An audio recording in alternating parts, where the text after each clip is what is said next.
हाय। तो मुझे याद है कि मैंने एवेंजर्स का पहला पार्ट 2012 में देखा था। उस वक़्त मेरे भैया कहीं से पेन ड्राइव में मुझे दिए थे वो मूवी और मैंने अपने कंप्यूटर पे देखा था और मुझे बहुत ही ज़्यादा अच्छा लगा था। और उसके बाद मैंने बहुत सारी सुपर हीरो मूवीज़ देख डाली थी। मैंने कैप्टन अमेरिका देखा था, आयरन मैन देखा था। उसके बाद मैंने आयरन मैन के सारे पार्ट्स देखे, मैंने स्पाइडरमैन देखा, मैंने बेसिकली मार्वल की सारी मूवीज़ देखी। और उसके बाद मुझे याद है कि कैसे एवेंजर्स का जब एंड गेम और इन्फिनिटी वॉर सागा आया था तब सिनेमा हॉल्स हाउसफुल हो गए थे। कितना ज़्यादा क्रेज़ था, राइट? तो अब एवेंजर्स डूम्सडे भी रिलीज़ होने वाला है और उस वक़्त भी मुझे लगता है कि कहीं न कहीं सेम हाल होगा जो कि पहले हुआ था। ऑल्दो अब उतना craze I don't think feel हो पाएगा जो कि पहली कास्टिंग में था। पर देखो उन्होंने रॉबर्ट डॉनी जूनियर को किसी तो रीज़न से उन्होंने हायर किया है। तो हो सकता है कि इस बार भी सिनेमा हॉल में भीड़ लगे। बट इतने सारी बातों में मुझे दिमाग में एक क्वेश्चन आ रहा था कि आप में से कितने लोगों को नागराज के बारे में पता है? छोड़ो नागराज छोड़ो आप लोग। आप में से कितने लोगों को सुपर कमांडो ध्रुव, डोगा, परमाणु इन सब के बारे में पता है? आप में से कितने लोग बांके लाल को जानते हो? आधे से ज़्यादा इंडिया इन लोगों के बारे में नहीं जानता। जबकि जिन लोगों का मैं नाम ले रहा हूँ वो इंडियन सुपर हीरोज़ हैं। इनके बारे में हम लोग कोई भी नहीं बात करते। पर हमें बाहर के सुपर हीरोज़ का सब कुछ पता है। हाँ, मैंने ये भी आर्गुमेंट सुना है कि ये सारे हीरोज़ कहीं न कहीं बाहर के लोगों के कॉपी थे, मार्वल और डीसी सुपर हीरोज़ के। But what if I tell you they were not copies, they were inspiration and they were meant for us Indian audience. पर आपको पता ही नहीं है तो आप कहाँ से जानोगे इनके बारे में? इंडिया का जो कॉमिक कल्चर है ना वो एक्चुअली बहुत ज़्यादा पुराना है। हम लोगों को पता नहीं है पर ये 1986 के आसपास 1980 से ही शुरू हो गया था और उस वक्त सबसे बड़ा एक नाम हुआ करता था जिसको कहते थे हम लोग राज कॉमिक। देखो लिबरलाइजेशन के पहले के इंडिया में सीन ये था कि हमारे पास एंटरटेनमेंट के ज्यादा साधन नहीं थे। हम लोग के पास टीवी था पर उसमें ज्यादातर रामायण और महाभारत आया करती थी या चित्रहार या रंगोली आया करता था, तो उतना हमारे पास एंटरटेनमेंट का साधन नहीं था। तो हम लोग क्या करते थे, इंडियन ऑडियंस कॉमिक बुक्स पढ़ा करती थी। तो कॉमिक बुक ना उस टाइम पे यूथ के बीच में बहुत ज्यादा फेमस था और उनमें से सबसे बड़ा नाम था राज कॉमिक्स का। अब बेसिकली राज कॉमिक्स की शुरुआत 1986 में हुई थी जब इनके फाउंडर्स को ऐसा लगा कि हमें भी इंडिया में कुछ सुपर हीरोज चाहिए जो कि बाहर के लोगों की बराबरी कर सके। अब कहीं ना कहीं आप कह सकते हो कि ये सुपर हीरोज इंस्पायर्ड थे, कहीं ना कहीं इनकी इंस्पिरेशन बाहर के सुपर हीरोज से थी। बट जब आप इनके अंदर डिटेल्स में जाते हो तो आपको पता लगता है कि ये बेसिकली इंडियन थे और इनका कोई भी कनेक्शन बाहर की चीजों से था नहीं। फॉर एग्जाम्पल ये जो सुपर हीरोज होते थे ये लोग हमारे शहरों में इंडियन कल्चर में बसे होते थे। ये लोग हमारे मुंबई दिल्ली में पैदा हुआ होते थे और ज्यादातर इनके विलन्स होते थे करप्ट पॉलिटिशियंस, पुलिस वाले जो कि घपला करते हैं, जो कि बुरे होते हैं, गुंडे, मवाली, चोर, डकैत। क्योंकि हम लोगों ने जिनकी कहानियां सुनी थी बेसिकली ये उन्हीं से लड़ते थे और उन्हें हराते थे और ये कहीं ना कहीं होप देने का काम करते थे। इंडिया में तो खासकर कॉमिक्स यूथ ही पढ़ता था बिकॉज इसकी इमेज ऐसी थी जैसे आजकल ज्यादा मोबाइल यूज करने वालों की हो जाती है कि अगर आप ज्यादा कॉमिक्स बुक पढ़ते हो तो आप बेकार हो जाओगे, ऐसा कहा जाता था। और आपको पता है कि इन इंडियन कॉमिक्स की सबसे खास बात क्या थी? ये 1980s के टाइम पे क्रॉस ओवर कॉमिक्स बनाया करते थे। बेसिकली एक सुपर हीरो दूसरे सुपर हीरो की सिटी में जाता है, सारे सुपर हीरो से एक साथ मिलकर किसी बहुत ग्रैंड विलन से फाइट करते हैं कि जो हम लोग मार्वल की मूवीज में अभी देखते हैं ना होते हुए, ये सारी चीजें, ये सारे क्रॉस ओवर कॉन्सेप्ट, ये सब कुछ इन्होंने 1986 में कर लिया था अपने कॉमिक बुक सीरीज में। और राज कॉमिक्स की खास बात ये थी कि वो हिंदी मार्केट में बहुत ही ज्यादा फेमस था। मध्य प्रदेश तक अगर आप नॉर्थ इंडियन बेल्ट की बात कर लो, इनफैक्ट महाराष्ट्र की भी थोड़ी बहुत बात कर लो, तो यहाँ पे राज कॉमिक्स का बहुत ज्यादा क्रेज था। बहुत ज्यादा इस पब्लिकेशन की कॉमिक्स बिकती थी और कहीं ना कहीं आप ये सोचो कि मैं तो अभी रिसेंटली ही आया हूँ कहीं ना कहीं इस धरती पे और मैं भी इस कॉमिक का बहुत बड़ा फैन हूँ। पर जैसे जैसे लिबरलाइजेशन पॉलिसीज आई,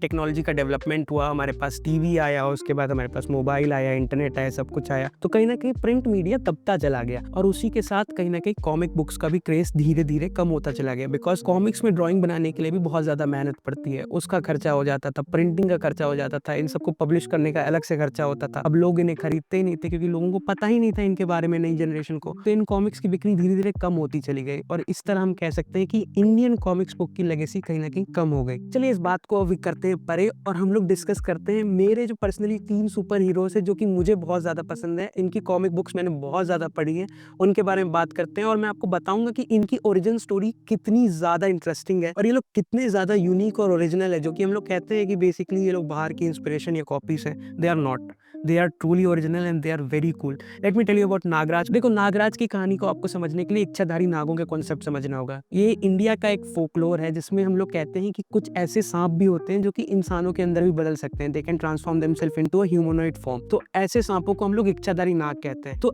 ऐसे ही नागों की एक डायनेस्टी होती है जिसका तक्षक डायनेस्टी जिसको कहते हैं और उसका कैपिटल होता है तक्षकपुर, जिसका राजकुमार है ये नागराज। पर इसके जो पापा के चचेरा भाई होता है जिसका नाम है नागपाशा, वो नहीं चाहता कि जो गद्दी होती है वो इसके पास आए, तो वो इसके नागराज के माँ बाप को मार देता है और इसको कहीं फिकवा देता है या वो समझता है कि इसको जहर दे के मार दूंगा समथिंग करके और इसको बाहर फिकवा देता है बेसिकली तक्षकपुर से। अब होता क्या है कि because he is a divine and prophesized child, वहां पे ये मिलता है एक इंसान को जिसका नाम होता है प्रोफेसर नागमणि। इवल जीनियस ट्रोप नहीं होता जो कि साइंटिस्ट होते हैं जो कि खराब होते हैं, बेकार होते हैं, जिन्हें पैसों से मतलब होता है, दुनिया के कल्याण से नहीं। तो ऐसे आदमी को मिल जाता है नागराज नागराज जैसा बच्चा, और फिर वो उसको साइको कंडीशनिंग करके और उसके साथ ब्लैक मैजिक रिचुअल और इधर उधर एक्सपेरिमेंट्स करके कोई एक बायो वेपन बना देता है। नागराज के अंदर कुछ खासियत है जिसको आपको समझना चाहिए। बेसिकली नागराज के अंदर व्हाइट ब्लड सेल्स नहीं दौड़ते, इसके अंदर माइक्रोस्कोपिक मिलियंस ऑफ स्नेक्स दौड़ते हैं जो कि इसको different different type of powers grant करते हैं। और ये सारे सांप भी कहीं ना कहीं इच्छाधारी हैं। बेसिकली ये एक एमालगमेशन है बहुत सारे सांपों का, तो एक साथ हाइव माइंड की तरह ऑपरेट करते हैं इसके अंदर, और जब इसको जरूरत पड़ती है तो बाहर निकल के आते हैं और इसकी हेल्प करते हैं। बिकॉज नागराज इतना ज्यादा ओवर पावर्ड होता है कि प्रोफेसर नागमणि इसको दुनिया के सबसे बड़े क्रिमिनल ऑर्गेनाइजेशंस और गैंगस्टर्स के बीच में नीलाम कर देते हैं कि ये हिटमैन वाले काम करेगा। तो ऐसी ये चीजें चुराता है, कहीं ना कहीं जाता है, लोगों को मारता है, असैसिनेशन अटेम्प्ट्स करते हैं, दिस एंड दैट। और इसी बीच में इसकी मुलाकात होती है गुरु गोरखनाथ से। अब गुरु गोरखनाथ जी इसके साथ कुछ ना ऐसा करते हैं, इसको सच्ची राह दिखाते हैं, इसको बताते हैं कि इसका पर्पस ये गलत काम करना नहीं है, इसका पर्पस बहुत ही ज्यादा बड़ा है इससे। और इसके अंदर की जो साइको कंडीशनिंग होती है, जो भी एक्सपेरिमेंट इसके साथ किए गए होते हैं, उसको खत्म करके इसको दिखाते हैं कि इसका असली पर्पस क्या है। और तब से नागराज जो कि दुनिया का सबसे बड़ा आतंकवादी होता है अब तक, बन जाता है आतंकहर्ता नागराज। और तब से नागराज कसम खा लेता है कि वो दुनिया से आतंक और बुराई को खत्म कर देगा। और इस तरह शुरू होती है हमारी कहानी नागराज की। बहुत सारी कॉमिक्स हैं, बहुत सारे एडिशन है और बहुत सारे डिफरेंट डिफरेंट वर्जन है नागराज के। और इतना इंटरेस्टिंग कैरेक्टर है ना, आप अगर इसके बारे में पढ़ने बैठोगे, इसके कॉमिक्स पढ़ना शुरू करोगे, तो I can tell you will become his fan. मैं पर्सनली नागराज को बहुत बड़ा फैन हूँ। ये मेरे लिए सेकंड नंबर पे सबसे मेरा फेवरेट सुपर हीरो है। फर्स्ट नंबर पे जो आएगा वो मैं आपको बताऊंगा जल्दी। तो चलिए बात करते हैं सुपर कमांडो ध्रुव की। तो ध्रुव की कहानी स्टार्ट होती है जुपिटर सर्कस से, जहाँ पे ये ध्रुव मेरा नाम का एक बच्चा होता है और इसके माँ बाप का एक सर्कस होता है जिसका नाम होता है जुपिटर सर्कस। और वहाँ पे ये जिम्नास्ट, एक्रोबेटिक्स, गन एम, ये सब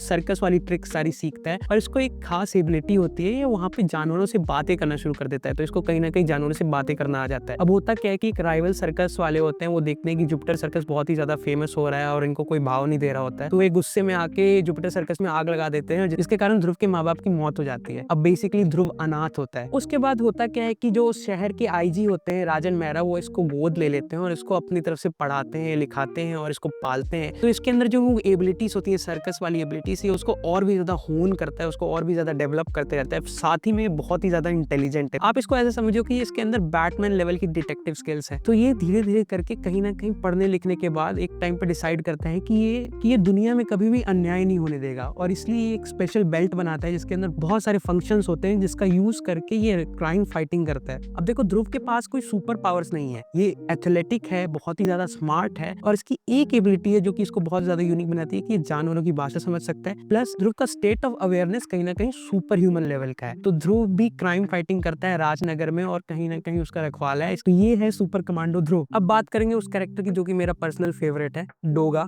अब डोगा की शुरुआत होती है सूरज नाम के एक लड़के से, जो कि एक बच्चा होता है, आप अनाथ समझ सकते हो। इसको एक डकैत ना किडनैप कर लेता है और इसको पालता है। बेसिकली पालता क्या है, इसको बस जिंदा रखता है, इसके सामने बहुत ही गलत गलत हरकतें करता है, इसके दिमाग, इसको टॉर्चर करता है, इसको प्रताड़ित करता है, और इसको उस हद तक कहीं ना कहीं इसके दिमाग को डैमेज कर देता है साइकोलॉजिकली कि ये सोशियोपैथ हो जाता है, इसको रिएक्शन देना नहीं आता, ये भूल जाता है। पर फिर कहीं ना कहीं इसके साथ और भी ट्रेजेडी होती जाती है और ये पहुंचता है अदरक चाचा के हाथों में। अब अदरक चाचा के साथ उनके 4 भाई जो होते हैं, काली मिर्च चाचा, हल्दी चाचा, और ऐसी सब्जियों के नाम है इन सबके, ये सूरज को different different styles of martial art सिखाते हैं। कोई बॉक्सिंग सिखाता है, कोई बंदूक शूट करना सिखाता है, कोई मार्शल आर्ट सिखाता है, कोई कैलिस्थेनिक्स सिखाता है। और एक एबिलिटी जो होती है, जो ये खुद डेवलप करता है, वो ये होता है कि ये कुत्तों से बातें कर सकता है, ये कुत्तों को बुला सकता है कहीं से भी, किसी फ्रीक्वेंसी की इसकी सीटी होती है जिससे ये कुत्तों को भी बुला लेता है। तो जब डोगा के पास ये सारी एबिलिटीज आ जाती हैं, तो डोगा डिसाइड करता है कि अब वो मुंबई में, हाँ ये कहानी मुंबई में टेक प्लेस करती है, मुंबई को क्राइम से कंप्लीटली मुक्त कर देगा। अब होता क्या है कि सुपर हीरोज जो होते हैं वो ये सोचते हैं कि हम पुलिस को दे देंगे, हम लोग न्याय करेंगे, हम लोग किसी की जान नहीं लेंगे। पर डोगा इसके एग्जैक्ट अपोजिट है। डोगा को अगर कोई क्रिमिनल मिलता है तो उसको गोली से मार देता है। अगर डोगा को लगता है कि आपने बुरा किया है और आपने किसी के साथ विभत्स तरीके का कोई भी कुछ भी किया है गलत काम, तो डोगा आपको एग्जैक्ट वैसी सजा देता है। डोगा इंडिया का पहला एंटी हीरो है अकॉर्डिंग टू मी। इसका आप अपीयरेंस देखो, फेस देखो, ये बुलडॉग का मास्क पहनता है, पूरा कंप्लीटली पर्पल है, और इसकी टैगलाइन पता है क्या है? मुंबई का बाप डोगा। ये पुलिस से भी कॉम्प्रोमाइज नहीं करता, इसलिए मुंबई पुलिस इसको पसंद नहीं करती। But they know very well कि अगर मुंबई का क्राइम कंट्रोल करना है तो डोगा के अलावा कोई और नहीं है। और जिस दिन डोगा छोड़ देगा मुंबई को, उस दिन मुंबई मुंबई नहीं रहेगी, वो क्राइम एली बन जाएगी। इतना खौफ है डोगा का कि डोगा जब गुजरता है कहीं से, डोगा का नाम कोई चीख देता है तो क्रिमिनल उस जगह से खाली हो जाता है। ऐसा है डोगा। अब देखो, मैं डोगा के बारे में पागल हूँ, मैं डोगा के बारे में बहुत ज्यादा बात कर सकता हूँ, वो मेरा फेवरेट सुपर हीरो है। तो हाँ, इंडियन सुपर हीरोज बहुत सारे हैं और बहुत ही यूनिक है, पर आपको उनके बारे में पता ही नहीं है, क्योंकि आपने वो कॉमिक्स नहीं पढ़ी है, ना ही इनके ऊपर अटेम्प्ट किया गया है कोई मूवी या वेब शो बनाने का। अनुराग कश्यप ने एक बार अनाउंस किया था कि वो डोगा के ऊपर एक मूवी बनाने वाले हैं, पर पता नहीं कोई रीजन रहा होगा कि वो मूवी को कैंसिल कर दिया गया था और उसके बदले में भावेश जोशी रिलीज कर दी गई थी। और आप कहीं ना कहीं आप समझ सकते हो कि भावेश जोशी कहाँ से इंस्पायर्ड हुई है। I don't know, Anurag Kashyap जानते हैं, मैं बस एक बात बोल रहा हूँ। हाँ, छोटी-मोटी शॉर्ट फ़िल्में हैं यूट्यूब पे जो कि आप देख सकते हो और वो भी बहुत अच्छी हैं। मुझे वो बहुत ही प्यारी लगी हैं। They are good recreations of characters of these comic book, but कहीं न कहीं आई थिंक कि अभी भी इनको पूरा जस्टिस मिला नहीं है, जो कि हमें इन्हें देना चाहिए था। अब देखो, बात ही यही है ना कि हम इंडियंस को कहीं न कहीं बाहर की चीज़ें बहुत ही ज़्यादा पसंद आ जाती है, और हाँ, है। कहीं न कहीं वो क्वालिटी प्रोवाइड करते हैं, इसलिए हम लोगों को उनका उनका कंटेंट भी अच्छा लगता है। और दूसरी बात ये है कि इंडियन सिनेमा इंडस्ट्री ना एक्सपेरिमेंट करने से थोड़ा डरती है, बिकॉज़ व्हाट इफ अगर कोई भी मूवी फ्लॉप हो गई तो इनके पैसे डूब जाने हैं, करोड़ों करोड़ डूब जाएंगे। इसलिए कोई भी डायरेक्टर इनके ऊपर मूवी क्यों बनाना चाहेगा? Why would they want to risk their money on character like this who have no guarantee right now? तो हाँ, पॉइंट ये था कि देखो, हमारे पास भी बहुत सारी कहानियां हैं सुपर हीरोज की, हमारे पास भी कॉमिक बुक कल्चर है, बस हमें उसके बारे में पता नहीं है। हमारे पास बहुत सारी ऐसी स्टोरी लाइन्स हैं जिसको हम लोग बहुत ही अच्छे तरीके से वेब सीरीज या मूवीज में कन्वर्ट कर सकते हैं। अब बस देर यही है कि कौन सा राइटर या डायरेक्टर इसको मूवी या वेब सीरीज में कन्वर्ट करेगा। I honestly crave a Indian super hero movie. Krrish बहुत अच्छी थी, शक्तिमान भी बहुत अच्छे थे, but I want to see Nagraj and Doga. होगा किसी दिन तो जरूर होगा, because Indian cinema industry be it from north south कहीं से भी हो, कहीं ना कहीं तो हम लोग इवॉल्व कर ही रहे हैं, तो कोई ना कोई रिस्क टेकर डायरेक्टर तो जरूर ही आएगा। तब तक इंतजार रहेगा। And thanks for watching this video. कोई और ऐसा वैसा टॉपिक मिलेगा तो फिर डिस्कस करेंगे। तब तक के लिए बाय बाय।